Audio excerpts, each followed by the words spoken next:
Assalamualaikum warahmatullahi wabarakatuh. Nama saya Muhammad Esa Maulana Firmanda dari Universitas Negeri Surabaya, jurusan Ilmu Ekonomi, Sarjana 1, Program Studi Ekonomi Islam kelas B. NIM saya 21081194024. Saya akan menjelaskan aktualisasi sila pertama Pancasila, yaitu ketuhanan yang Maha Esa, karena dengan latar belakang mengerjakan tugas pendidikan Pancasila. Konten-konten yang ada di presentasi saya yaitu adalah pertama, sejarah sila pertama. Kedua, hukum yang mengatur sila pertama yang menjadi landasan. Dan kemudian ketiga, aktualisasi sila pertama. Pertama, saya akan menjelaskan tentang sejarah sila pertama.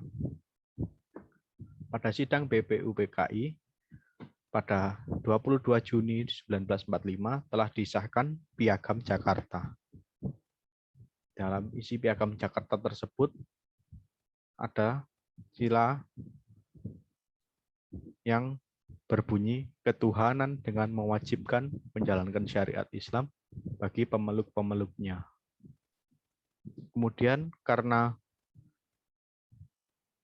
pada saat setelah 17 Agustus 1945, di sore hari setelah proklamasi dibacakan, ada ofisir Jepang yang mengabarkan kepada Muhammad Hatta bahwa perwakilan-perwakilan dari agama Katolik dan Protestan akan melakukan gerakan separatisme atau membentuk negara sendiri bila mana kata tersebut tidak diganti. Maka dari itu Muhammad Hatta dengan cepat melakukan rapat dan mengubahnya menjadi ketuhanan yang Maha Esa pada sidang WPKI 18 Agustus 1945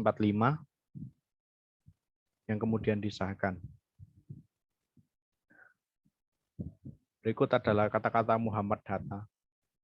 Apabila suatu masalah yang serius dapat membahayakan keutuhan negara, dapat diatasi dalam sidang kecil yang lamanya kurang dari 15 menit, itu tandanya bahwa pemimpin tersebut pada waktu itu benar-benar mementingkan nasib dan persatuan bangsa. Hukum.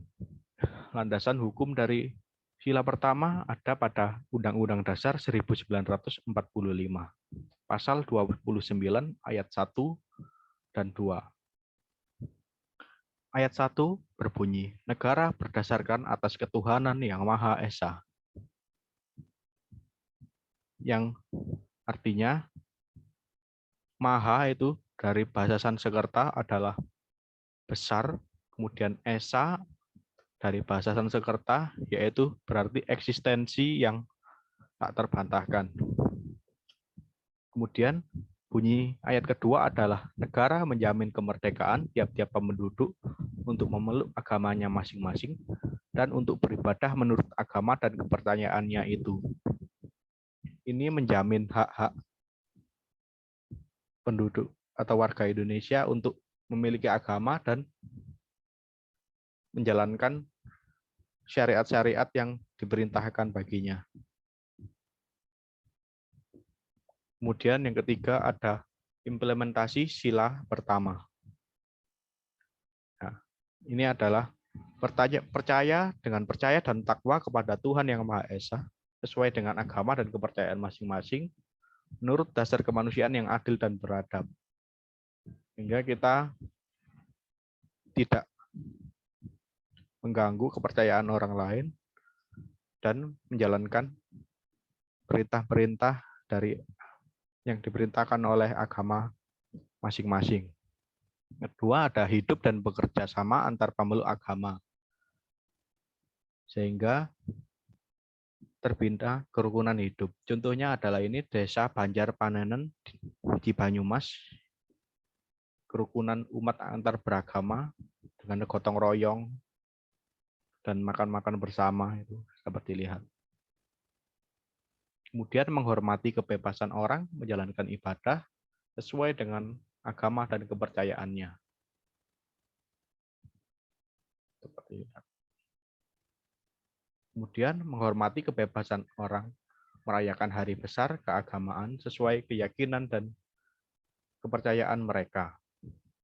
Ini contohnya seperti sholat Idul Fitri, Natal, Waisak, dan Hari Raya Hindu. Kemudian tidak mengganggu ibadah umat beragama lain. Nah, ini apalagi sampai melakukan penembakan atau pengoboman gereja, itu tindakan yang sangat terkutuk dan tidak baik. Juga menyalahi aturan-aturan hak asasi manusia, berupa hak untuk hidup dan hak untuk memiliki agama masing-masing. Kemudian tidak memaksakan suatu agama atau kepercayaan kepada orang lain.